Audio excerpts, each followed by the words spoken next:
ये महान शिकारी उतने शक्तिशाली नहीं होते जितने दिखाई देते हैं।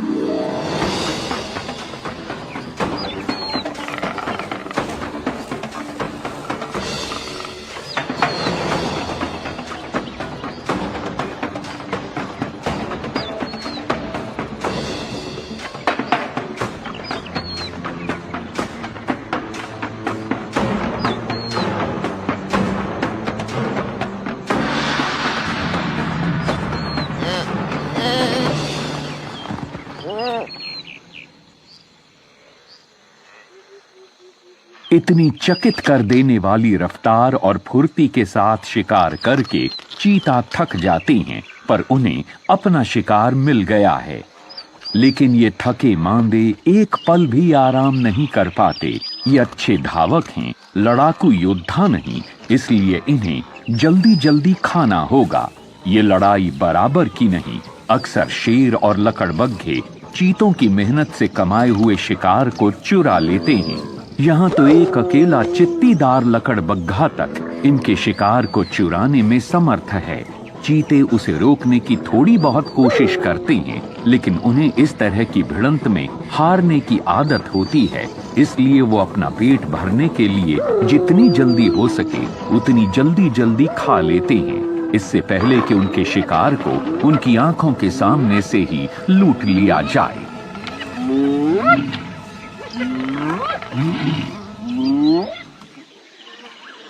लेकिन शेरनियां अपना भोजन बिल्कुल अलग तरह से करती हैं।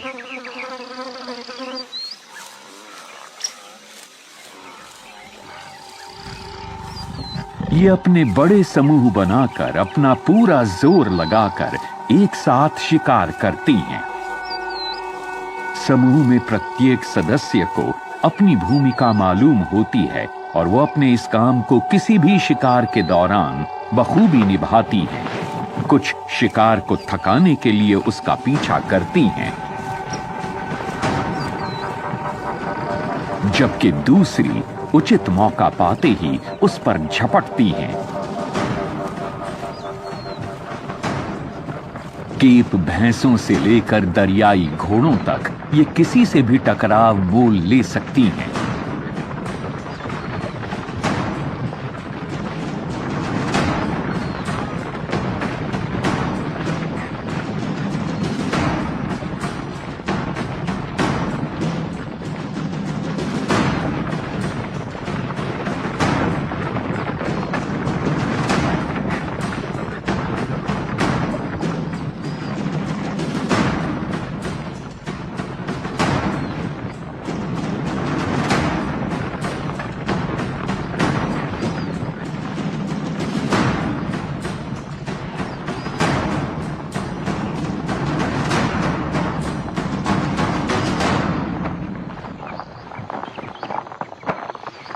कोई अकेला लकड़बग्घा इनके सामने टिक नहीं पाता, लेकिन भूखे लकड़बग्घों के इस दस्ते का सामना करना बिल्कुल अलग ही बात है।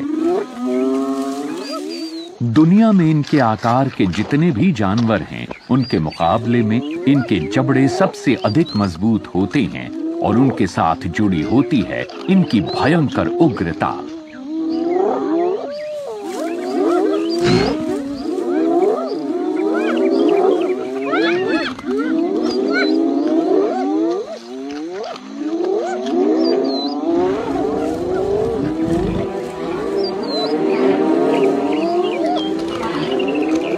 इन स्कैवेंजर्स यानी मुर्दाखोरों के झुंड के जोश के आगे शेरनी का विरोध और हौसला ठंडा पड़ जाता है। इस हार के बाद अपनी कोशिशों द्वारा मारे गए शिकार को छोड़कर चले जाने के अलावा इसके पास कोई दूसरा विकल्प नहीं है। दरअसल ये शेर जितनी सर्वशक्तिमान दिखती तो है, पर उतनी होती नहीं है। जैसे यहाँ युद्ध के मैदान में अपनी दुम दबाकर पीछे हटने के अलावा इनके पास कोई दूसरा रास्ता नहीं। पर इस सब के बावजूद ये खेल अभी खत्म नहीं हुआ है, क्योंकि वो एक जानवर जिससे लकड़बग्घे भी डरते हैं, वो है एक नाराज नर शेर। और ये अपनी पूरी युद्ध की तैयारी के साथ आ रहा है।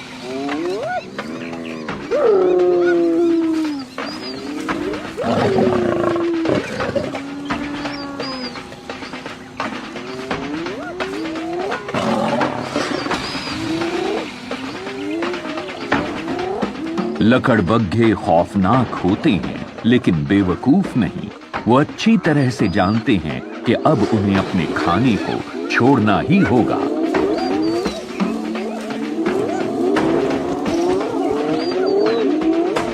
शेर को इस टकराव में जीतने के लिए सिर्फ अपनी जोरदार दहाड़ की जरूरत होगी, और फिर बिना किसी भी तरह के भय के वो बहुत आसानी के साथ सफल हो जाता है।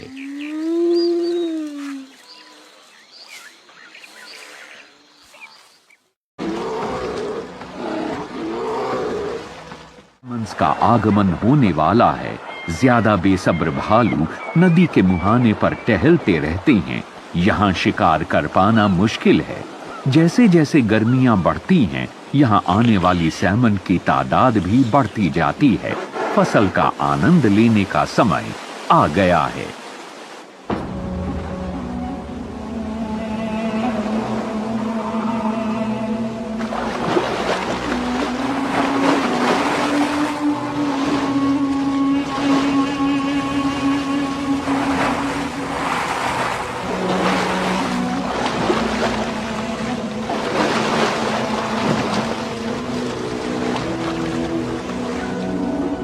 अधिक तजुर्बेकार भालू एक के बाद एक सैमन पकड़ते ही जाते हैं और उनके सबसे ज्यादा चर्बी वाले हिस्से को खाने लगते हैं।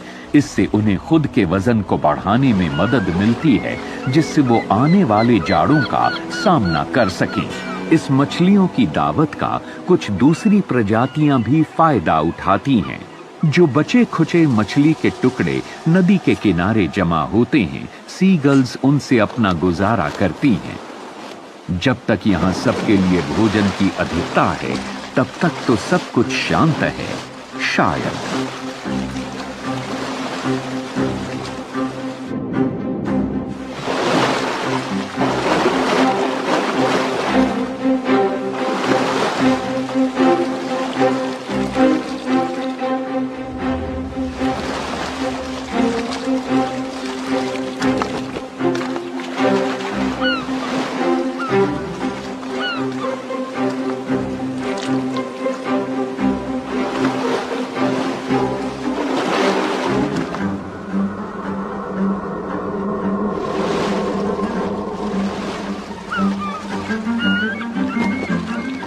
जैसे जैसे दिन छोटे होने लगते हैं, वैसे वैसे सैमन की कमी होने लगती है, और जब भोजन की कमी होती है, तब नदी के किनारे भोजन करने वालों के बीच तनाव बढ़ता जाता है।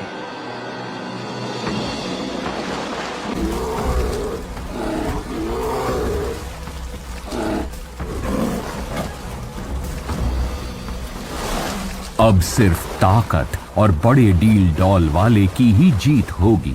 सबसे बड़े भालुओं का अब आमने सामने का टकराव है। ये एक खुला मुकाबला है, जिसमें भालू एक दूसरे को यहां से भगाना चाहते हैं। ये उनके सर्वाइवल का सवाल है। प्रत्येक को अपने शरीर के वजन को 2 गुना ज्यादा करना है, ताकि आने वाले शीतकाल का वो सामना कर सके। ऐसे में चर्बीदार सैमन ही इनका उद्धार करने वाली है। इस लड़ाई में किसी की मौत नहीं होती। ज्यादा शक्तिशाली और आक्रामक भालू अपना दबदबा दूसरे तरीकों से जाहिर करते हैं, और अब ठंड का मौसम आने वाला है, इसलिए कम ताकतवर और छोटे भालू अपनी हार स्वीकार कर लेते हैं, क्योंकि जाड़ा अपने साथ बहुत ही कठोर परिस्थितियां लेकर आता है। ग्रिफिन और यूरेशियन काले गिद्ध बहुत लंबे समय से पर्यावरण में पाए जाने वाले उन तमाम सेनानुमा झुंडों के सक्षम प्राणियों की तरह हैं जो केवल अच्छी तरह से संरक्षित जंगली इलाकों में सरवाइव करते हैं। गिद्ध हर जगह केवल झुंडों में रहते हैं। वो एक साथ खाने की खोज करते हैं, एक साथ खाते हैं और प्रजनन करते हैं। लेकिन इनके इस सामाजिक आचरण को दोस्ती मत समझिएगा। ये हमेशा लड़ने को तैयार रहते हैं, खास तौर पर जब खाने का समय होता है। गिद्धों की जंगलों, पहाड़ों और मैदानों पर एक खास भूमिका रहती है। ये यहाँ पर पड़े हुए मृत जानवरों के शवों को खाकर इनकी सफाई करते रहते हैं। जब भी कोई शव दिखाई देता है तो मुठभेड़ शुरू हो जाती है।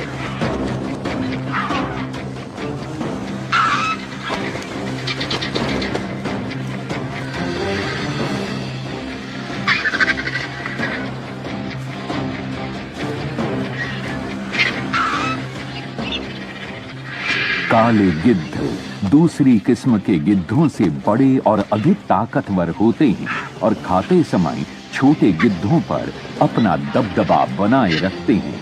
लेकिन खाने का बंटवारा होते समय माहौल दोस्ताना और खुशनुमा बिल्कुल नहीं होता है, बल्कि उसका उल्टा होता है। ये सर्वाइवल के संघर्ष का बुनियादी गुण है।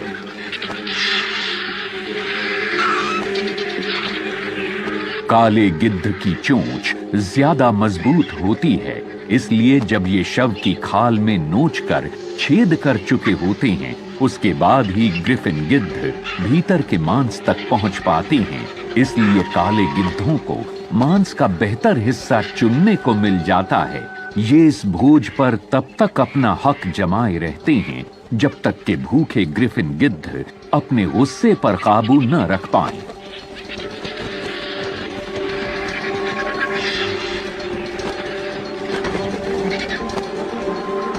देखने में इस दावत में बहुत अफरा तफरी दिखाई देती है, लेकिन इनके भोजन करने में एक व्यवस्था है। जो सबसे अधिक भूखा है वही अपने खतरनाक पंजों और अपनी गर्दन को आगे बढ़ाता हुआ सबसे अधिक उग्र है। जो सबसे अधिक भूखा होता है वही अपनी उग्रता की बदौलत दूसरों को धकेलता हुआ सबसे पहले अपना पेट भरने तक खाता रहता है। भरा हुआ पेट उग्रता को शांत कर देता है। लेकिन सभी योद्धा मांसभक्षी नहीं होते।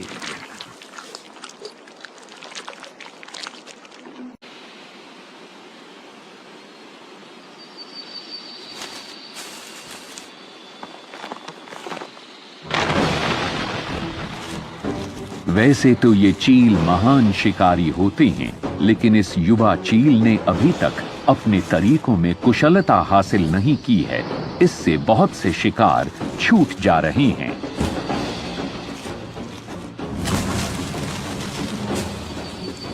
खरगोश अक्सर अपने शिकारियों के पंजों, चोंच और जबड़ों को चकमा दे देते हैं, लेकिन देर सवेर शिकारी कामयाब हो ही जाते हैं। जहां ये भूखी युवा चील अपने शिकार को पकड़ने के लिए जूझ रही है, वहीं दूसरी ओर एक वयस्क चील अपने रोज के भोजन को दबोच चुकी है। वो उसका आनंद ले रही है।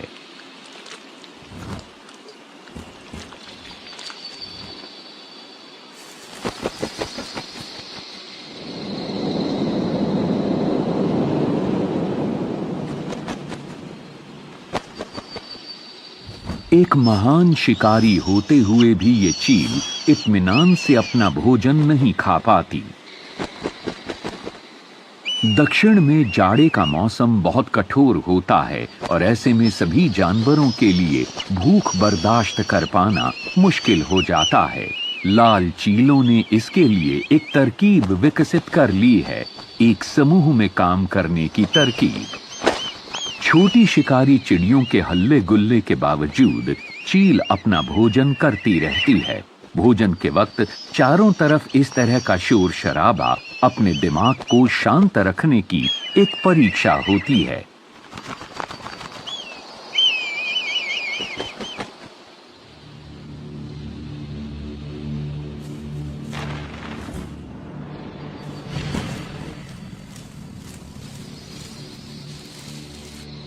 पास ही उस युवा चील को आखिरकार अपना इनाम मिल ही जाता है, लेकिन वो भी छोटी चीलों से बच नहीं सकती।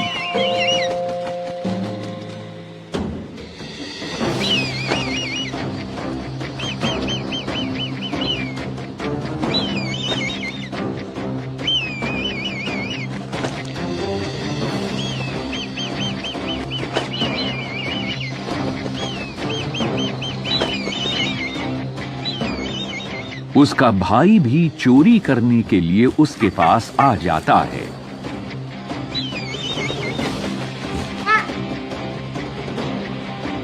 छोटी लाल चील बड़ी वाली को लगातार परेशान करती रहती हैं। बारी बारी से वो इस पर हमला करती रहती हैं और ये हमले एक लयबद्ध तरीके से होते रहते हैं। आखिर में वयस्क चील हार मान लेती है। ये भोजन इस लायक नहीं कि इसके लिए इतनी मुसीबत मोल ली जाए। वो अपने आधे खाए हुए खरगोश को छोड़ देती है। युवा और वयस्क इंपीरियल चीलों का ये जोड़ा लड़ाई छोड़कर चला जाता है। इस लड़ाई में इनकी हार हुई। एक दूसरी लड़ाई अभी शुरू होने वाली है। यहाँ चीलों की सहयोग की भावना अब खत्म हो चुकी है। इस दल को लुटे हुए धन को बराबर हिस्सों में बांटना है, लेकिन ये काम इतना आसान नहीं लगता। ये एक दूसरे के साथ वही व्यवहार करने लगते हैं जो इन्होंने बड़ी चील के साथ किया था। चीलों की लगातार चलने वाली लड़ाइयां थका देने वाली होती हैं, लेकिन अपने शरीर और आवाज से मुकाबला करते हुए, खरगोश के छोड़े हुए मांस का बंटवारा करते हुए ये शीतकाल बिता देती हैं।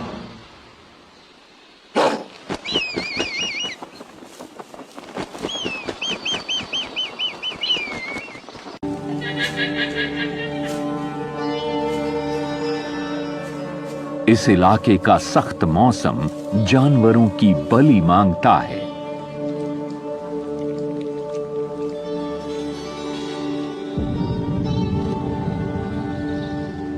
लेकिन यहां मौत भी एक अच्छा अवसर है। गुआनाको का सूखा हुआ कंकाल भी मौका परस्तों के लिए दावत का सामान हो सकता है। कुलपेयो या एंडियन लोमड़ी ये दुनिया के सबसे सूखे रेगिस्तान में रहकर शिकार करती हैं। ये खाने के लिए कीड़े मकोड़े, फल और जानवरों के शव खोजती रहती हैं। हालांकि ये खुद भी शिकार कर सकती हैं, लेकिन इनमें से ज्यादातर मुर्दाखोर ही बनी रहती हैं। किसी गुआनाको के अवशेष अच्छा भोजन होता है। सूखे और झुलसे हुए गुआनाको के ऊपर जरा सा भी मांस नहीं रह गया है। इसके बावजूद रेगिस्तान के बीच में पड़ा हुआ यह कंकाल किसी खजाने से कम नहीं। इससे इतना प्रोटीन मिल जाएगा कि इस लोमड़ी को बहुत दिनों तक खाने की जरूरत नहीं पड़ेगी। लेकिन इस इलाके में कुलपेयो अकेली नहीं है। इसके बहुत से रिश्तेदार दावत में शामिल होना चाहते हैं। एक परेशानी ये है कि भोजन को कौन किस क्रम में खाएगा। जिसे सबसे अधिक भूख लगी हो और जो सबसे अधिक शक्तिशाली हो, वो ही सबसे पहले खा सकता है।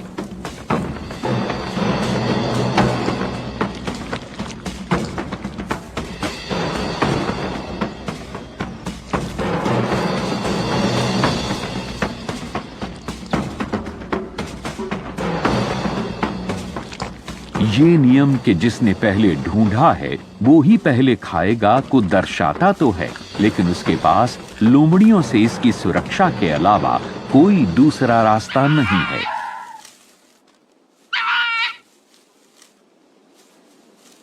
वो खा चुका है, लेकिन आने वाली लोमड़ियों को खाने से पहले अपनी शक्तियों को बाकियों के सामने जाहिर करना होगा। और ऐसे में अक्सर खतरनाक लड़ाइयां हो जाती हैं।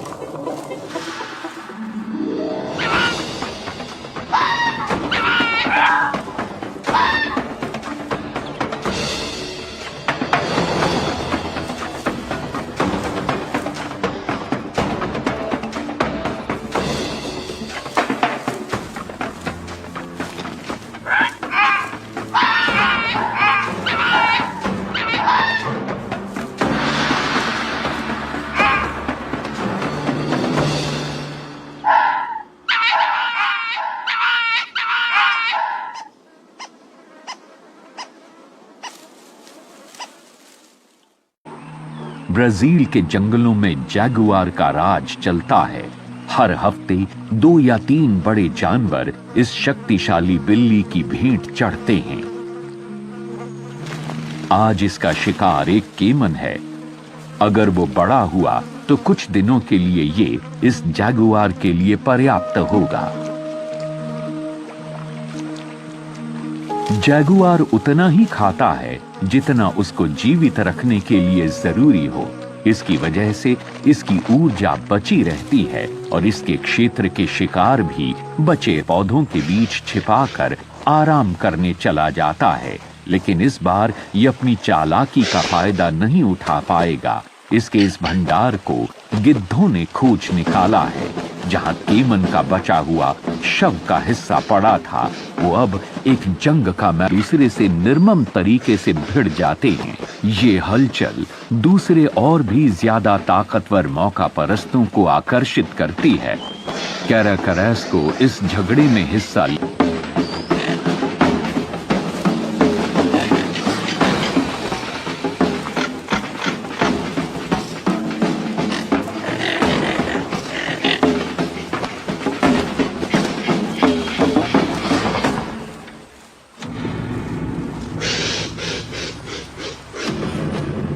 हर निवाले गिद्ध के मुकाबले बेहतर हैं, लेकिन गिद्ध तादाद में ज्यादा हैं।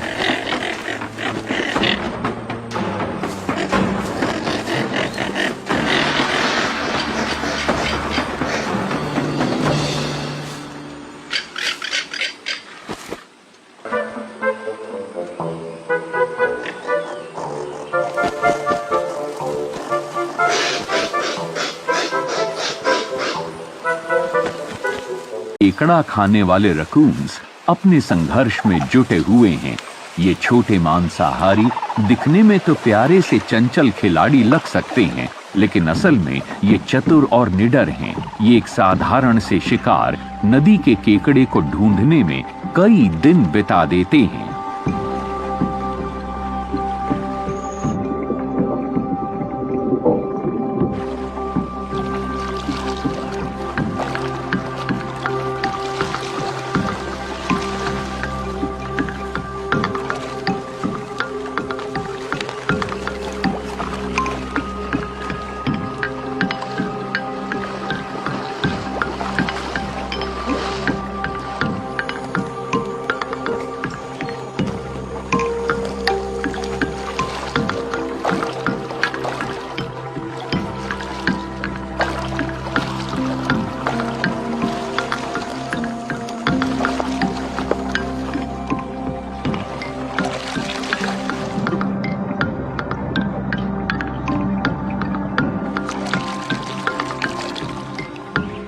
लेकिन जब भी एक मिल जाए तब इन्हें बहुत चौकन्ना रहना पड़ता है।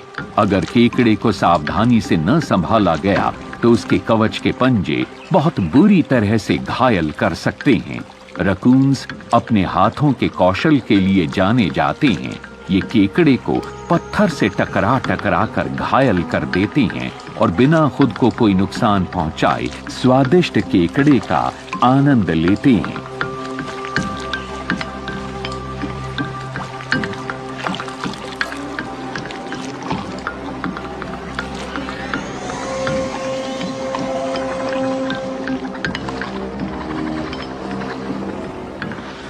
एक मरी हुई गिलहरी रोज के खान पान केकड़े से ज्यादा लुभावनी होती है। लेकिन परेशानी ये है कि परिवार के सभी सदस्य ऐसा ही सोचते हैं।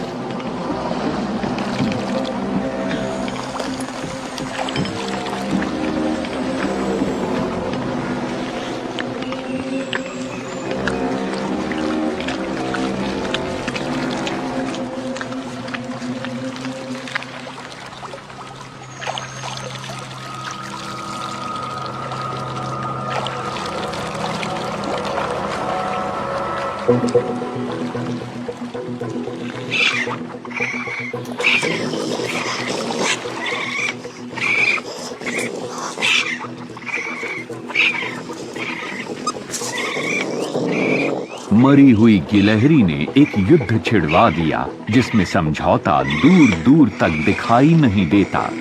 दिखने में तो ये बहुत प्रचंड लड़ाई है, लेकिन इसमें रक्तपात नहीं होता। गिलहरी के मांस को खाने के बाद जितनी ऊर्जा इन्हें मिलेगी, शायद उससे कहीं ज्यादा ऊर्जा ये इस लड़ाई में चरके होंगे। लेकिन एक बार लड़ाई जोर पकड़ ले, फिर दोनों में से कोई भी पीछे नहीं हटना चाहेगा। ऐसी प्रतिस्पर्धा बहुत खतरनाक हो सकती है। हर आने वाले दिन का मतलब होता है स्वयं और परिवार के भोजन के लिए संघर्ष, और ये चलता रहता है।